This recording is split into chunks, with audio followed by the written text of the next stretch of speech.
இப்போ நம்முடைய சந்திப்பினுடைய நோக்கம் என்னன்னு சொன்னா, ஹஜ் உம்ரா சேவை விரிவான அலசல்.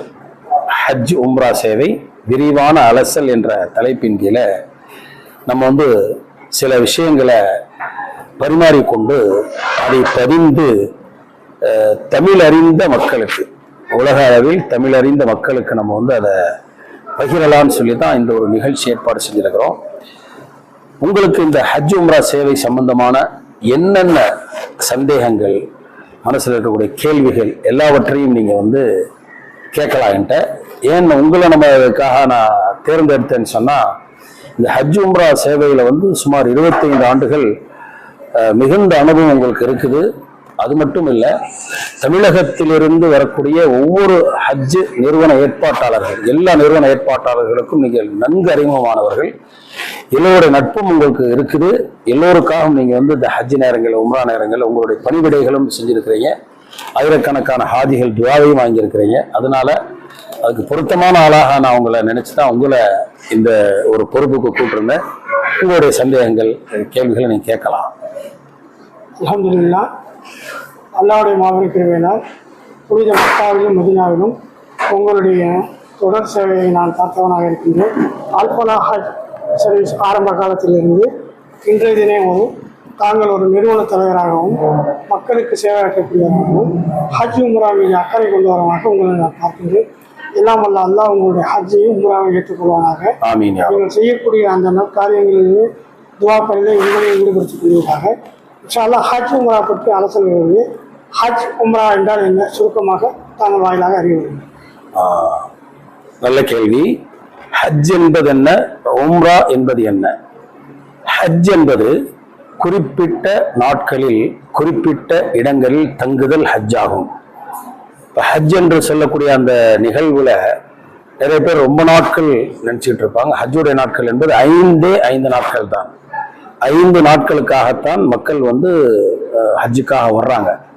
அந்த 5 நாட்கள் என்பது துல்ஹஜ் பிறை 8, 9, 10, 11, 12 ஆகிய 5 நாட்கள். மினா, அரஃபா, முஸ்தலிஃபா இந்த இடங்கள்ல தங்குறது குறிப்பிட்ட நாட்கள் என்பதற்காக இதை குறிப்பிட்டு சொல்றேன். இது ஹஜ் ஆகும்.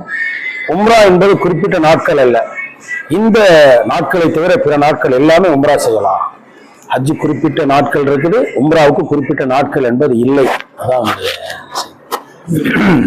உலக அளவில் ஹஜ் உம்ரா ஏற்பாட்டாளர்கள் சுருக்கமாக உலக அரங்கிலிருந்து ஹஜ் உம்ரா வர்றாங்களே, அது சம்பந்தமான உங்களுடைய கேள்வி. அதாவது சவுதி அரசாங்கத்தின் கீழ் இயங்கக்கூடிய வசாரத்துல் ஹஜ் என்று சொல்லக்கூடிய ஹஜ் அமைச்சகம், அந்த ஹஜ் அமைச்சகம் என்பது பூரா உலகத்திற்கும் ஹஜ்ஜுடைய உம்ராவுடைய விசாவை கொடுக்குறாங்க. எந்த அடிப்படையில் கொடுக்குறாங்கன்னு சொன்னா, அந்தந்த நாட்டுடைய மக்கள் தொகையின் அளவுக்கு கொடுக்குறாங்க. இப்ப மக்கள் தொகை அடிப்படைன்னு சொன்னா, இப்ப உதாரணமா இந்தியாவுக்கு ஹஜ் விசா எந்த அடிப்படையில் தர்றாங்க, உம்ரா விசா எந்த அடிப்படையில் தர்றாங்கன்னு சொன்னா, ஹஜ் விசா என்பது இப்ப இந்தியாவில் 140 கோடி மக்கள் இருக்கிறாங்க. முஸ்லிம் மக்கள் தொகை இல்லை, முஸ்லிம்கள் கணக்கு இல்லை, 20% பேர் இருக்கிறோம், அது வேற. மக்கள் தொகை பொதுவாக அப்ப 140 கோடி இருக்கக்கூடிய இந்தியாவுக்கு ஹஜ்ஜுடைய விசா சுமார் 1,75,000 180 வரை கொடுக்குறாங்க. 1,80,000 பேருக்கு ஹஜ் விசா கொடுக்குறாங்க. உம்ரா விசாவும் அப்படித்தான். அந்தந்த நாட்டுடைய மக்கள் தொகைக்கு பொதுவாக அதை பிரித்தறிஞ்சு கொடுக்குறாங்க. ஆனா புற உலகத்திற்கும் ஒரே நாடு சவுதி அரசாங்கத்தில் மட்டும்தான் அந்த உம்ரா விசா கொடுக்க முடியும். அவங்க தான் கொடுக்குறாங்க. அல்ஹம்துலில்லாஹ், உங்களுடைய பதில் இப்போ நான் அடுத்து இந்திய அளவில் ஹஜ் உம்ரா ஏற்பாட்டாளரை பற்றி கேட்கலான்னு உங்களுடைய விளக்கம் சிறப்பாக இருந்துச்சு. ஹஜ் கமிட்டி தனியார் நிறுவனத்தின் மூலம் புனித ஹஜ் வருவதும் ஏற்பாடு. ஹஜ்ஜுக்கு வரக்கூடியவங்க 2 வகைகளாக பிரிக்கலாம். ஒன்று ஹஜ் கமிட்டியின் மூலமாக, இன்னொன்று தனியார் நிறுவனத்தின் மூலமாக ஹஜ்ஜுடைய பயணத்திற்கு வர்றாங்க.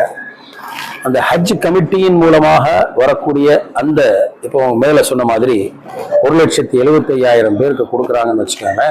1,75,000 பேர்த்துல 1,40,000 பேருக்கு ஹஜ் கமிட்டியின் மூலமாக ஹஜ் விசா கொடுக்குறாங்க. இந்திய அரசாங்கம் அங்கீகாரம் பெற்றதுக்கு 1,40,000. மீதி உள்ளவங்க தனியார் நிறுவனங்களுக்கு கொடுக்குறாங்க, பிரைவேட் டூர் ஆபரேட்டர்ஸ் அவங்களுக்கு கொடுக்குறாங்க.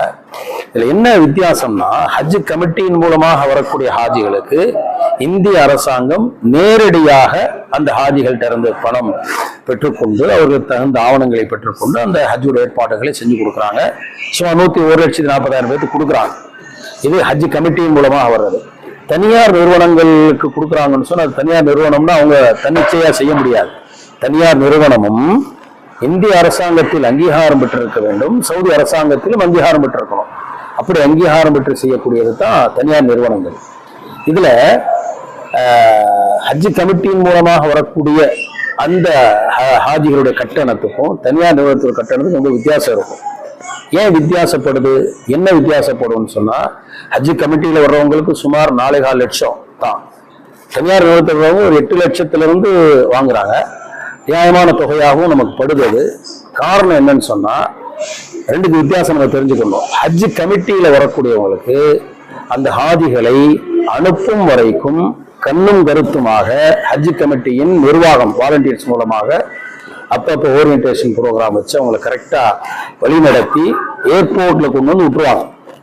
ஏர்போர்ட்ல அவங்க பயணமாகி ஜித்தா விமான நிலையம் வந்து மக்காவுக்கு வந்துடுறாங்க. மக்காவுக்கு வந்து விட்டதுக்கு அப்புறம் அவர்களுடைய அந்த பராமரிப்பு என்பது எப்படி கவனிச்சு அனுப்பிச்சாங்களோ அந்த கவனிப்பு தொடராது. இங்க வந்து விட்டதுக்கு அப்புறம் இந்த பிரச்சனைகள் எல்லாம் ஹஜ் கமிட்டி நிர்வாகிகளுக்கு இது ஒரு பாடமாக இருக்க வேண்டும். அவங்களுக்கு இது ஒரு அட்வைஸாக கொடுக்குறோம், ஒரு ஆலோசனையாக கொடுக்குறோம்.